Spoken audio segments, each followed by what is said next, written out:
انیس سو اٹھتر کا سال اس لحاظ سے بڑا اہم ہے کہ نیو یارک سے ایک کتاب لکھی گئی دی 100. اس کے لکھنے والے تھے ڈاکٹر مائیکل ہارٹ. علمی اعتبار سے یہ سائنسدان ہیں اور مذہباً یہ عیسائی ہیں.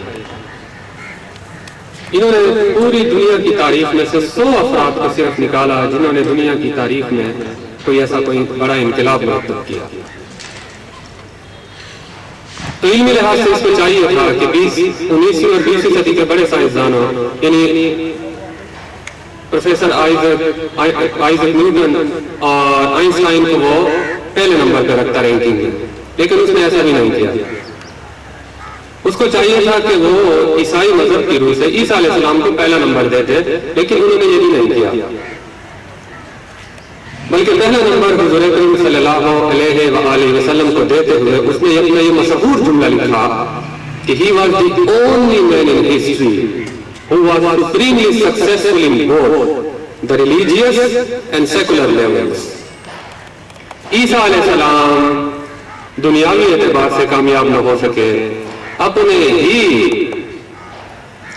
مذہب کے لوگوں نے ان کو پھانسی دینے کی کوشش کی، صلیب پہ لٹکانے کی کوشش کی، اللہ تعالیٰ نے ان کو اٹھا لیا.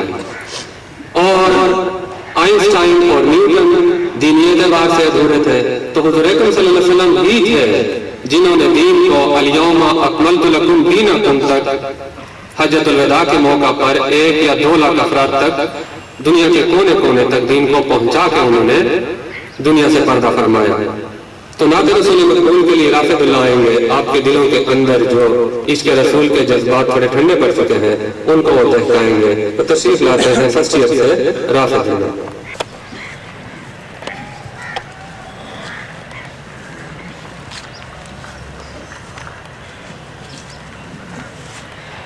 بگڑی بھی بنائیں گے،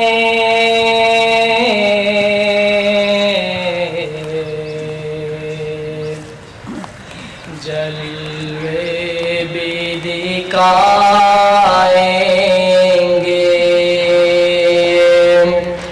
بگڑی بھی بنائیں گے،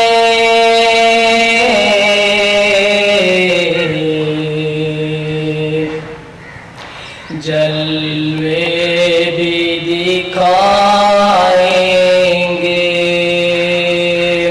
گھبراؤ نہ دیوانوں،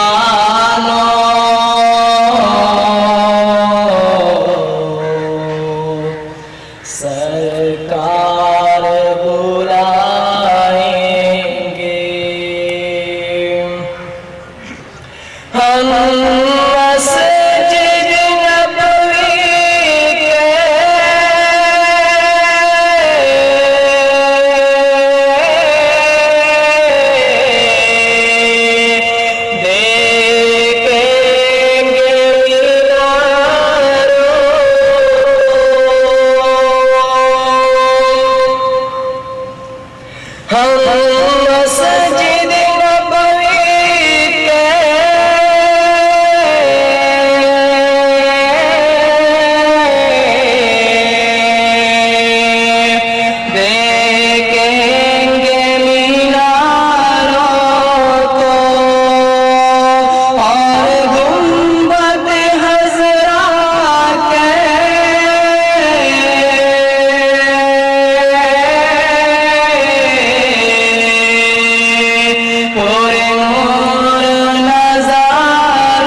بنا